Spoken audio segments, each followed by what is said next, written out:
السلام عليكم ورحمة الله وبركاته. الحمد لله رب العالمين والصلاة والسلام على سيدنا محمد وعلى آله وصحبه أجمعين أما بعد. I begin in the name of Allah, most gracious, most merciful. I bear witness that there is none worthy of worship except Allah, and that His beloved Nabi and Prophet Muhammad sallallahu alayhi wa sallam is His last and final messenger. We have been speaking about knowledge. There have been various sessions, and this specific session is dedicated to seeking sacred knowledge and implementing that which we've learned. Let's go back. We go back to the first revelation that ever came. The first revelation was Iqra, recite. Bismi rabbika alladhi khalaq. In the name of your Lord who has created you. So in this ayah, Allah subhanahu wa ta'ala reminds us that it's our responsibility to recite, to read. Right? To read. That we are a people who continue to read. We read Bismi rabbika alladhi khalaq, in the name of the one who created us. In other words, we will spend the rest of our life ensuring that we thank Allah Almighty, that we worship Allah Almighty for the reason that He has created us. Right? In another ayah, Allah subhanahu wa ta'ala says, وَمَا خَلَقْتُ الْجِنَّ وَالْإِنسَ إِلَّا لِيَعْبُدُونَ. That we've been created only to worship Allah subhanahu wa ta'ala. Now Allah is the creator. We are His creation. It is Allah, the creator, who decides how the creation should worship Him, or for that matter, what that creation should do. Right? It's for the creator to decide what the creation should do. And when the creation does what the creator wants it to do, then there will be success. And in our case, the success is an eternal success. It's the success of this life and the hereafter. Our faith, anything to do with our faith, we cannot think about, we cannot talk about, we cannot dream about, unless and otherwise we have the hereafter in mind. Because everything we do this is a part of a journey. And this journey is for the hereafter. Right? Everything we do in this life is for the hereafter. If all we think that everything that I'm doing is for this dunya and for the few years that I have here, there's no way we're going to be successful. Right? We always have to keep the hereafter in mind. Right? Everything is our eternal existence is in the hereafter. Without the if there was no hereafter, we wouldn't be here. This is what we learn by the creation of Allah subhanahu wa ta'ala. Allah's creating us. Now, any product that you buy, right? So, I'll give you an example. You have a computer that's a PC, and you decide that you've had it long enough, it's been crashing far too long, and the new hip thing to do now is start using a Mac. Okay? And so you go from using a PC to a Mac. Now you can't cheat. You cannot use a Mac the way you were using a PC. Right? There's so many things different in a Mac. Right? The way you bring up your screen, take down your screen. I mean, I can't even remember anymore the differences. Right? But the point, in fact, I actually went from a PC to a Mac. I thought a Mac was too hard, went back to a PC, and then Allah showed me the light once again. Guidance. and I was re-guided, you know. I had to use the computer the way the individuals who programmed it or who made it in order for me to be successful in my use of it. If I continued using it the way I wanted to, then I might have been able to use some elements of it, but I might not have been successful in using, right, the entire computer and everything that it contains, right, to its full capacity. Right? Likewise, we are creations of Allah. Allah هو الأول والآخر والظاهر والباطن وهو بكل شيء عليم. Allah is aware of absolutely everything. Allah knows the past, Allah knows the present, Allah knows the future. And based on what the future holds, Allah Almighty says that if you want to be successful in the future, then you should live your life according to this. If you do it according to this, no matter how difficult it may be, no matter how culturally it may not be there for you, you will be successful in the hereafter, which is the eternal life. So when Allah subhanahu wa ta'ala creates us, Allah subhanahu wa ta'ala, and this is by the mercy of God. Right? When Allah created humanity, and this is the sunnah of Allah, this is the way He wanted things to happen. Right? When Allah created humanity, Allah subhanahu wa ta'ala sent out messengers to guide them. Allah says, okay, this is the creation. Now, I'm not just giving you a product, I'm going to give you a manual to go with it. The manual our manual happens to be messengers. Right? Our manual happens to be the messengers. The messengers come down and continue to teach humanity. As long as you did it the way the messengers wanted you to do it, you were good to go. If you chose not to do it the way the messengers wanted you to do it, you might have succeeded for a while. In fact, you might have succeeded and made it to the end of your life. But the question then is, have you succeeded in the hereafter or not? Now that's not for us to decide. We're human beings. Maliki yawmiddin. Allah is the eternal judge. Allah subhanahu wa ta'ala, God Almighty, is the owner of the day of judgment. And that's for Allah subhanahu wa ta'ala to decide. But this is how we need to begin to think. That we are the creation of a creator. And that creator, out of His mercy, out of His blessings, right, has informed us how to live this life. Right? There's certain guidelines, there's certain rules, there's certain things that you're supposed to do, whether they make sense or not. Okay, whether they make sense or not. Humanity, something may make sense to you today, something may not make sense to you tomorrow. Right? The human intellect, we change all the time. Right? We believe in one thing today, we believe in another thing tomorrow. Right? We started doing something now, we change it up next year. Right? Allah subhanahu wa ta'ala knows, we believe that Allah subhanahu wa ta'ala knows everything in eternity. And based on what He knows and His complete knowledge and His ultimate knowledge and His perfect knowledge, Allah subhanahu wa ta'ala says, listen, whether you like it or not, whether it's easy for you or not, whether it's difficult for you or not, whether it makes sense to you or not, this is the way you should be doing things. As long as you do them like this, you will be okay. And the okay that we're referring to is the okay of the hereafter, not necessarily the okay of this dunya. Right? It's not just the okay of this dunya. It's the okay of the hereafter. And that's the way Allah subhanahu wa ta'ala wants it to be. That's the way God has decided it for us. So I have a water bottle in front of me.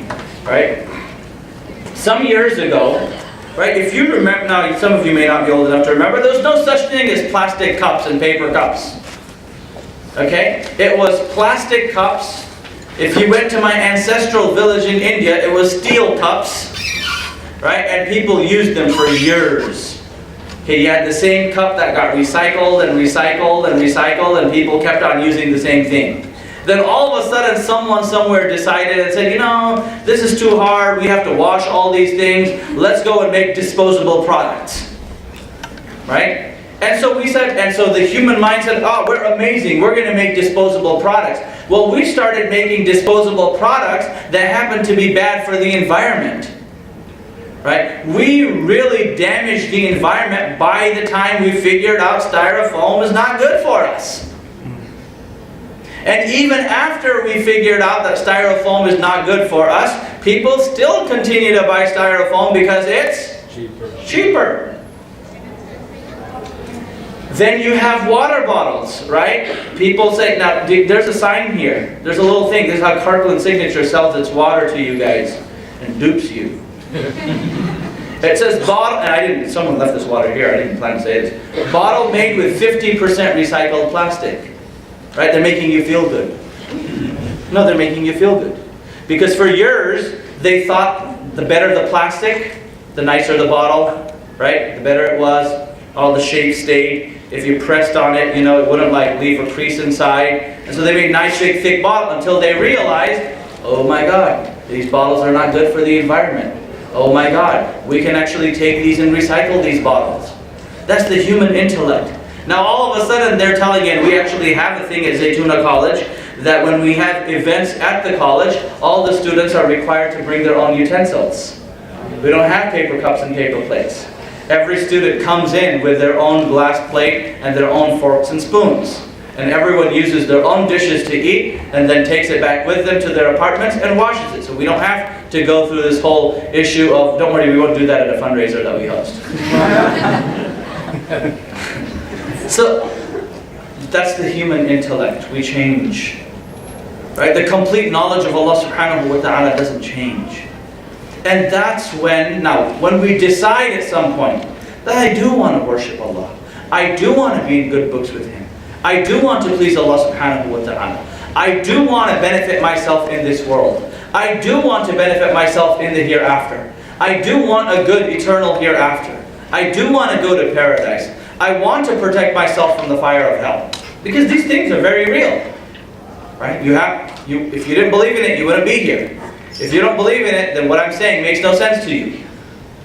Now if you believe in all of this, then you say, oh Allah, how do I worship you? Oh Allah, tell me, how do I worship you? Oh Allah, tell me, how do I please? That's why, if you buy a fancy car, okay, you go to the dealership, you go to a German auto dealership, and you decide that you want to buy a fancy car. After you have haggled for hours, I'm an Indian, we get the best deals. If you want to buy a car, let me know. After you have figured out that this is the car you want to buy, and finally going back and forth, you finally signed the paperwork and they're washing your car and it's time for delivery. One of the things they will tell you at delivery, they say, hey, delivery will take an hour and a half. You're like thinking, I ain't got an hour and a half. I've already been sitting here for 4 hours. I'm going to take this car home before it gets dark so I can show off to my neighbors that just came home with a new car. Right? But the reason delivery takes a half an hour is because someone sits down with you in the car, next to you, you sit down in the driver's seat, and they tell you what every button does. Right? You forget immediately after they tell you, but they tell you. That's their job. Okay? They tell you what this does, they tell you what this does, they tell you what this does, they tell you what this does. I mean, there's all kinds of things. You know, cars are like rockets nowadays. They're telling you how their product works. They're telling you that if you want to use this product and maximize its benefit, these are all the things that it does. And then you feel good. You say, you know what, I just spent $80,000 and I got a car that's worth, it's better than the Honda Accord I've been driving for the last 20 years. Right? Going back, you want to worship Allah subhanahu wa ta'ala, we have to figure out how to worship Him. Once we have decided that, then it becomes our responsibility to learn. One of the things, right, it was mentioned when we began in the introduction of this, is that if an individual is unable to go to a class full time, you can't take a year off. You can't take 2 years off. You can't take a few years off to go and learn somewhere. I generally urge people to do 3 things. Okay, 3 things. The first one, by the fadl of Allah, as Muslims in the United States of America, we are living in extremely unique times. The times are so amazing. You know, someone could stand here and tell you that Muslims have it really bad in America, and to some degree politically we have certain challenges. But when it comes to sacred knowledge, right, when it comes to sacred knowledge, this country and the Muslims in this country have done a far better job than many Muslim countries. Okay, and you'd be surprised. You'd be amazed at the things that we have, right? We have available to us as Muslims in the United States of America. So first and foremost, right? First and foremost, you may have a summer off. You may have a year. You may have a year off in between college. You may have some time during the summer, a week or 2, 3 weeks. You may have some time during spring break. You may have some time during the Memorial Day break. Whatever breaks you have. If you actually look around, there are so many intensives, Deen intensives going on in this country. Right? And I won't mention any, I won't want to sound biased, but you go to Dallas, you go to Miami, you go to the East Coast, there's so many intensives going on in different places around the. You want to learn Arabic? There's Arabic programs. You want to learn Fiqh? there's fiqh intensives. You want to learn aqidah, there are aqidah intensives. You can actually go to these intensives, sit there in front of a teacher for 3 days, for 5 days, 7 days. That teacher will teach you enough so that you have enough to be able to guide your life in that particular area. Now, of course, you won't have an in-depth knowledge of that science, but you will know enough to be able to feel comfortable. You will know enough in order for you to be able to say, I know where to go now that I have learned this much, and if I want to know more, I know where to go. I know what the sources are, I know what the books are, I know what I need to do. So that's the first thing. And that's, by the way, that's very, very unique to the United States of America.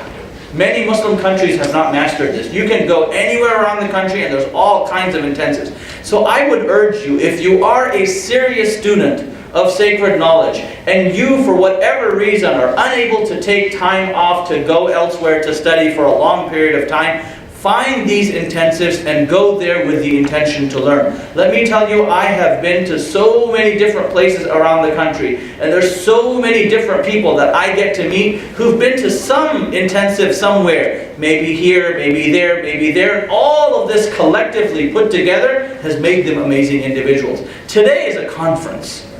Okay, today, so you'll go from one speaker to another speaker to another speaker, from one topic to another topic to another topic, one style to another style to another style, and so on and so forth. I am talking about specifically sitting in front of a teacher. That teacher has studied that subject, is a master in that area, and continues to teach you for a day, 2 days, 3 days, 4 days, and you go with an open mind, you go with an open heart, and you actually sit there and learn. And if you have questions, you continue to ask your questions and have those discussions early in the morning and late into the night.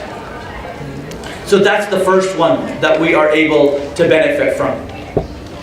The second one, right? The second kind of seeking of sacred knowledge for individuals who are unable to go.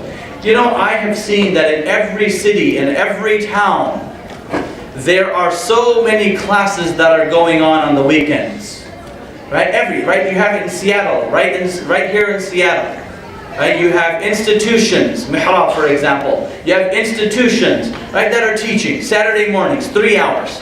They're teaching you aqidah, they're teaching you your fiqh, they're teaching your hadith. You can actually walk in and learn.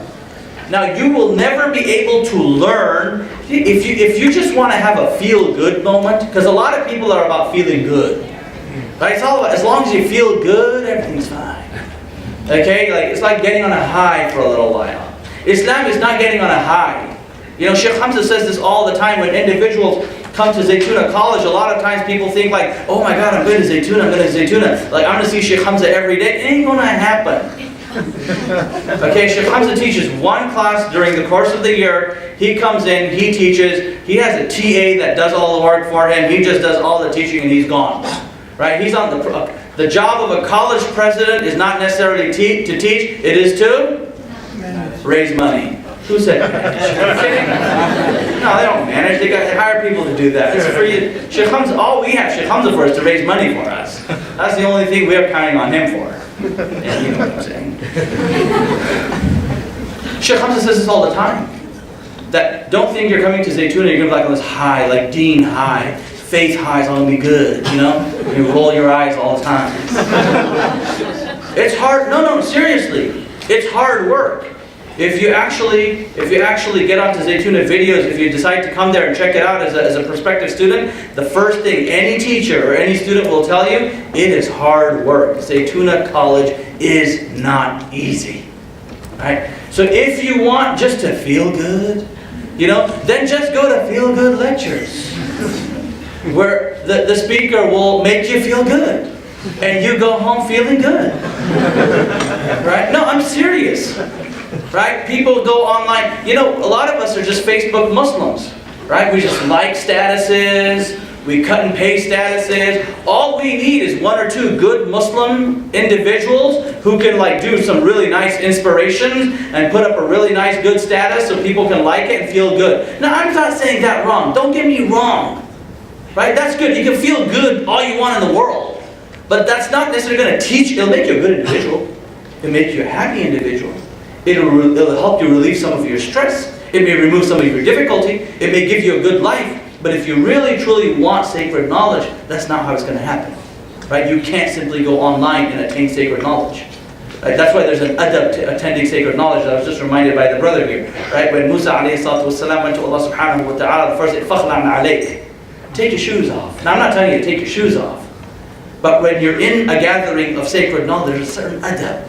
There's an entire, we could spend all this time talking about adab. But I remember when we entered the dars of hadith, one of the things we were reminded of was to make sure that you wore clean clothes every day when you walked into class. That you never sat in a dars of hadith without wudu. There's barakah. You always prayed 2 rak'ah before you walked into the dars, so that Allah subhanahu wa ta'ala would facilitate khair for you. That you would be able to understand, you would be able to benefit, you will be able to implement the knowledge that you have. So all of this, so learning the adab of seeking sacred knowledge. So the second one, as I was mentioning, in every city, in every town, there are individuals that are teaching.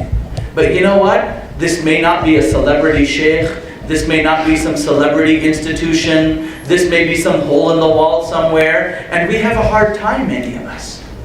Because we as Muslims are living in a very celebrity culture, right? Speakers act like celebrities, and everyone else likes to worship that celebrity. That's just, as someone said earlier at the hospital, someone said, Holywood. You didn't get it. It's Holywood. I'm going to use that, I love it. So sacred knowledge, so find institutions in your neighborhoods, in your cities, in your towns that you can access on a regular basis. Go there for 2-3 years. It may take some time. It doesn't happen immediately. You can't go there for 4 weeks and say, oh my God, I haven't learned anything. Right? You go there for years on end, because learning is a lifelong process. Learning is a lifelong, you go continue to learn. You continue to progress. You continue going from one book to the other, to the other, to the other. And eventually after 4, 5, 7 years, you feel like you actually have something, and you got all of that by spending 3 hours on a Saturday morning, for example. The third one is having access to a teacher all the time. Like you have someone that you trust, someone that you know knows. Okay, and again, I'm not talking about we're not talking about as again, I love to quote Shaykh Hamza again. He says there are some individuals who happen to be inspirational speakers, and that's great. We need a lot of those, and may Allah continue to bless them. Yet at the same time, we need teachers who can teach. If you can befriend your sheikhs and your sheikhs in your communities, get to know them. You have questions you can ask. They can immediately respond. Right? Having access to that. Right? And that's one of the ways you learn. At some point you learn so much through that. You actually have questions. To go to some random website and type in, an email and say, you actually have access to someone directly. And we have people like this right here in our own communities. But we don't, again, they're not celebrities, so we have a hard time reaching out to them. Right? Many a times, because we haven't formally studied sacred knowledge and traditional knowledge, right? Some of the answers that come our way, they're very, very difficult. And so we go online. Right? It's very, very common. When people, I've learned the hard way, but now I've learned. When people call me to ask me a question, right? Generally I just hear all they have to say. What do you know about this? What do you know? They know all the answers. In fact, they know it better than I do because they're reading off of the screen. Right? They type it all up before they're calling me to ask me the question. Right? They just want to see if I will give them the answer they want to hear so that they can justify what they want to do. Right? That's what it comes down to. So people need to think about this. Right? If you really want to study, and whenever I teach an intensive, at the very last gathering, that's what I tell people. Go back home. Go to where you came from, whichever cities and towns you're in. Find your local sheikhs and sheikhs, and there's a lot of them. They're hidden gems. They may or may not be teaching, but these are people of sacred knowledge that know. Go and find them, befriend them, get to know them and learn from them. And learning is not always a book in front of you all the time. Learning is suhbah. Learning is being with that individual. Learning is interacting with that individual. Seeing how that individual interacts with others. Seeing how that individual prays their salah. This is how you learn.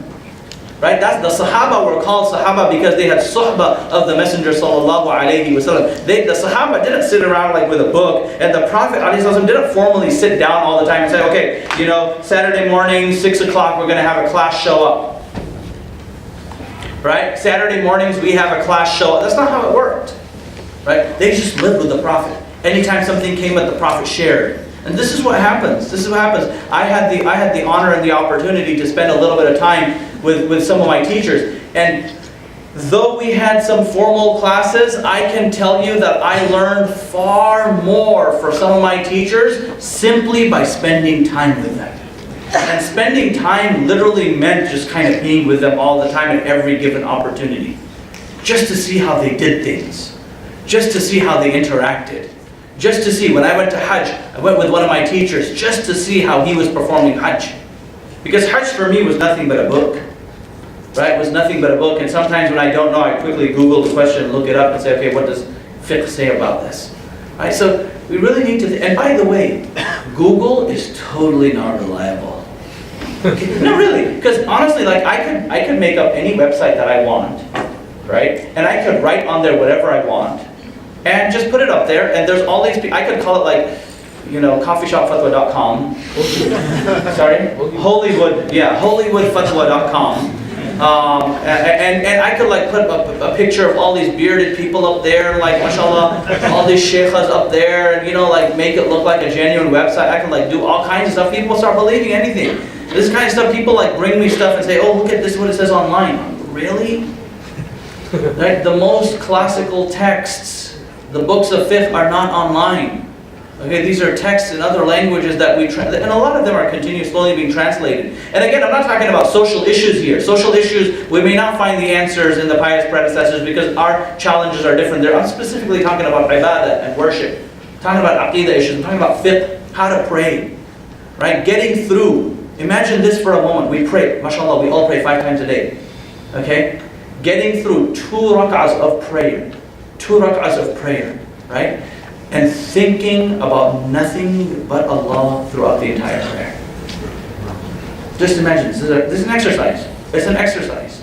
Like, from the time we say Allahu Akbar, Thana, Fatiha, Surah, and nothing, absolutely nothing comes to your mind other than that which you're reciting until the end of the prayer. Think about that. That's what Allah wants from us. So that's when the Sahaba say that when the spear was stuck, they began to pray so they could pull it out while they were praying. Because when they were praying, they were only thinking about Allah. People want to do yoga and all this crazy stuff. Right? All these breathing exercises. That's fine, do it. I'm not saying it's haram. Man, Muslims are crazy. That includes me, by the way. But if you think about Salah is just the most extraordinary way of meeting Allah subhanahu wa ta'ala. Just being there in prayer. Allahu Akbar. Like thinking about Allahu Akbar.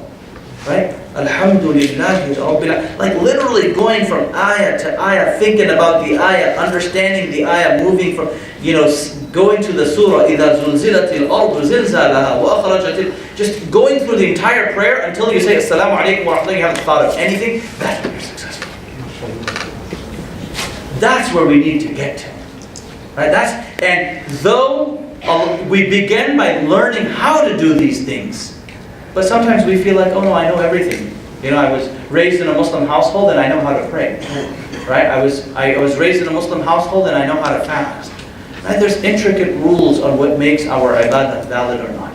And so I would urge you in closing to do one of these 3 things. Right? If you can take time off and go to one of these extended intensives, go to these extended intensives.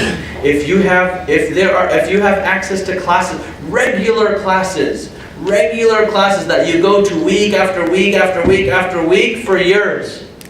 And the third one is companionship. Companionship of good people around you who encourage you, and companionship of the mashayikh and the sheikhs in our community that you can interact with and make them your friends and continue to learn from them. May Allah subhanahu wa ta'ala bless all of us, and may Allah subhanahu wa ta'ala protect us. Jazakumullahu khairan. Assalamu alaikum wa rahmatullahi wa barakatuh.